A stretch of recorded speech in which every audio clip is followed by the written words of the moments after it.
गेल्या व्हिडिओमध्ये आम्ही तुळजापूरला टच झालो. आता इथून पुढे काय होते ते व्हिडिओमध्ये कंटिन्यू करा. नमस्कार मंडळी. तर ना आम्ही तुळजापूरमध्ये पोहोचल्यानंतर आमची राहण्याची मस्त अशी सोय झालेली होती. त्यानंतर आवरून वगैरे सगळं करून आम्ही निघालो एंगेजमेंटला. तर एंगेजमेंट लांब होती आणि गाडी पण लांब होती जराशी, म्हणून आम्ही चालत निघालो. त्यानंतर वाटण जाताना मस्त असे पेरू घेतले, कट केले आणि खाऊन घेतले. मस्त होते गावरान पेरू. गावाकडचे पेरू म्हणजे काय एक नंबर स्वाद, शहरात तसले भेटत नाही. त्यानंतर मध्ये थांबलो. वातावरण बघा किती सुंदर आहे. आमच्याकडे पाऊस नाही पण इकडे भरपूर पाऊस आहे. त्यानंतर दादांचे थोडे व्हिडिओ वगैरे शूट केले, फोटो शूट केले. आणि इथं बघा किती खुश दिसते ना, म्हणजे एवढीशी असून आम्हाला वाटलं नव्हतं की प्रवासामध्ये एवढी खुश राहील, पण झालं सगळं. त्यानंतर पोहोचलो एंगेजमेंटला. तर सगळी तयारी मस्त अशी झालेली होती. गावचा साखरपुडा असो किंवा लग्न असो एक नंबर असतं. गावासारखं साखरपुडा वगैरे शहरात करणं शक्य नाही आहे, पण शहरासारखं गावाकडे करू शकतो, हो की नाही.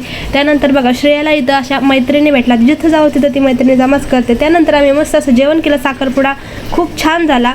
त्यानंतर आम्ही निघालो नवरदेव नवरीकडे, म्हणजे आमच्या वहिनी साहेब आणि दादांकडे. तर त्यांचा असं इथं फोटोशूट चालू होता. भेटूया नेक्स्ट व्हिडिओमध्ये.